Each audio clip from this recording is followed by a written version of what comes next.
आज आपल्यासोबत आहेत पनवेल उरणचे माजी आमदार विवेक पाटील साहेब. 19 जूनला त्यांचा 61वा वाढदिवस मोठ्या उत्साहाने साजरा होत आहे. त्यानिमित्तानेच आपण त्यांच्याशी चर्चा करणार आहोत. आपला वाढदिवस मोठ्या उत्साहाने साजरा करण्यात येत आहे. त्यानिमित्ताने आपले कार्यकर्ते असतील, आपले हितचिंतक असतील, आपले सहकारी असतील, आपला परिवार असतील, मोठ्या उत्साहाने वाढदिवस साजरा करतो. शिवाय त्यांच्या शुभेच्छा, त्यांचा आशीर्वाद, काय भावना आहेत याविषयी आपल्या? माझ्या वाढदिवसाच्या निमित्तानं माझे सर्व सहकारी पदाधिकारी आणि कार्यकर्ते अत्यंत जोमाने काम करतात. माझा वाढदिवस हे निमित्त आहे.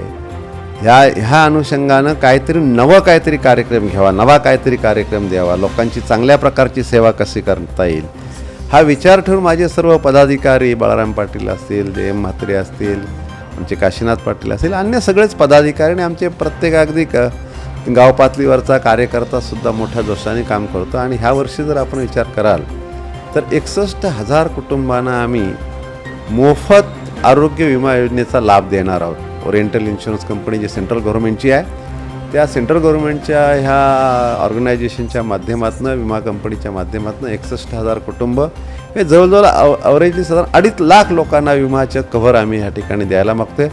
त्याचबरोबर उरण तालुक्यामध्ये जर बघितलं तर ह्या सगळ्या JNPT आणि त्या परिसरामध्ये वाहतूक एवढी वाढलेली आहे आणि योग्य असे रस्ते अजून तयार नसल्या कारणानं आणि त्याचं कंट्रोलिंग जे संबंधित गव्हर्नमेंट यंत्रणेकडनं व्हायला पाहिजे ते न होत असल्यामुळं अनेक अपघात जातात. आणि विशेष करून बाईक अपघातामध्ये तरुणांचं मृत्यूचं प्रमाण हे फार मोठ्या प्रमाणावर आहे. आणि मग त्या काळामध्ये त्या कुटुंबाची जी दयनीय आणि अत्यंत वाईट अशी परिस्थिती होते, त्यांना मदतीचा हात देण्यासाठी माझ्या सर्व सहकार्याने एक अभिनव असा कार्यक्रम त्या ठिकाणी ह्या 61व्या वाढदिवसाच्या निमित्ताने केलेला आहे की उरण तालुक्यामध्ये जेवढे बाईकस्वार आहेत त्यांच्या सगळ्यांचा विमा आम्ही या ठिकाणी उतरणार आहोत ओरिएंटल इन्शुरन्सच्या माध्यमातून.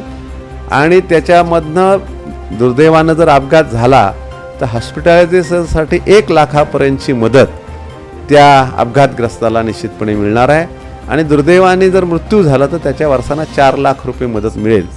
त्याचबरोबर कर्नाळा स्पोर्ट्स अकॅडमीच्या माध्यमातून ऑलिम्पिकपर्यंत खेळाडू पोहोचवण्याचं आम्ही जे काही स्वप्न बघतोय गेली 10-12 वर्षाच्या प्रयत्नाने आज आमची शूटिंगच्या ह्या क्रीडा प्रकारामध्ये आयुनिका पॉल ही आमची खेळाडू आज एंटर झालेली आहे ऑलिम्पिकमध्ये.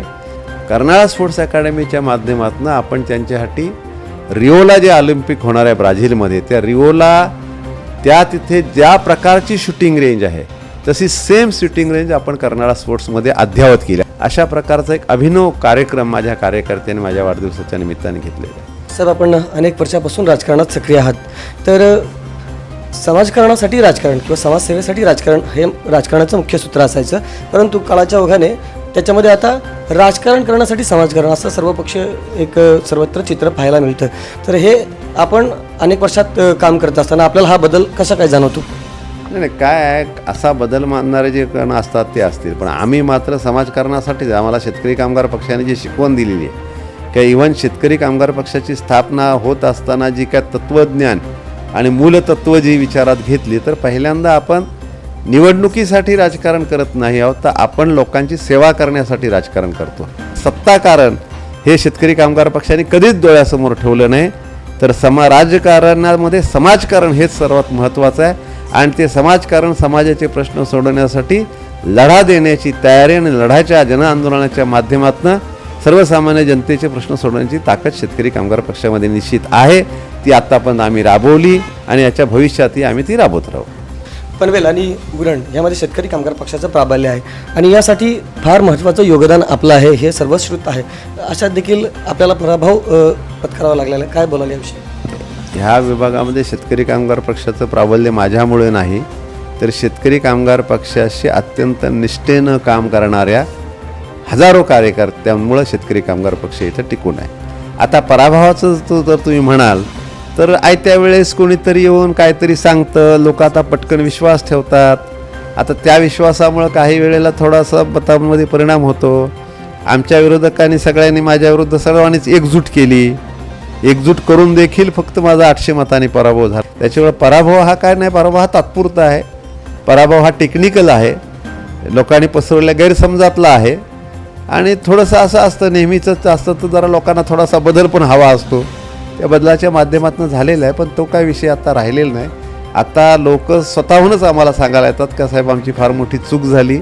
अगदी कॉमन मॅन तर सांगतोच, पण ज्यांच्या पक्षाचे आमदार निवडून आलेत ते सुद्धा त्यांच्या पक्षाचे पदाधिकारी सुद्धा आम्हाला सांगतात नाही साहेब आमदार म्हणून तुम्हीच पाहिजेत. आणि मी जरी आज आमदार नसलो तरी मी आमदार नाही असं मलाही वाटत नाही आणि सर्वसामान्य जनतेला सुद्धा असं वाटत नाही का विवेक पाटील आमदार आहेत म्हणून. मला अजून लोक आमदार म्हणूनच संबोधतात आणि आमदारासारखंच माझ्याकडनं काम करून घेतात. आणि आमदार नसल्यामुळं माझ्या कुठल्याही कामामध्ये अडचण निर्माण झालेली नाही. त्याच पद्धतीनं किंवा त्याच गतीनं आजही मी आमदार नसताना सुद्धा काम करीत आहे. आपण राजकीय आदर्श म्हणून कोणाकडे पाहता? नाही, राजकीय आदर्श जर बघाल तर आमचे स्वर्गीय दत्तूशेठ पाटील, स्वर्गीय जनार्दन भगत, स्वर्गीय प्रभाकर पाटील, एन.डी. पाटील असतील, गणपतराव देशमुख असतील, यांनी जो राजकारणातला आदर्शवाद जो त्यांनी पाळला तो जिवंत ठेवला, तशाच पद्धतीचा तोच आदर्शवाद आम्ही मंडळी त्याच आदर्शवादाच्या वाटेवरून आम्ही चालत आहोत. शेवटचा प्रश्न, या वाढदिवसानिमित्त आपण आपला प्रदीर्घ अनुभवाच्या जोरावर आपल्या कार्यकर्त्यांना, सहकाऱ्यांना, इतर सर्व मंडळीला काय संदेश द्या? मी संदेश द्यायची गरजच नाही. कार्यकर्ते स्वतःच संदेश घेतात आणि कार्यकर्ते कामालाच लागलेले आहेत आणि जनसेवेचा संदेश द्यायची गरज माझ्या सहकाऱ्यांना किंवा शेतकरी कामगार पक्षांना कार्यकर्त्यांना द्यायची गरजच नाही. ते स्वतःहूनच ते काम करत असतात. आपण आमच्यासाठी फार महत्त्वपूर्ण वेळ दिला. आपलं खूप खूप धन्यवाद.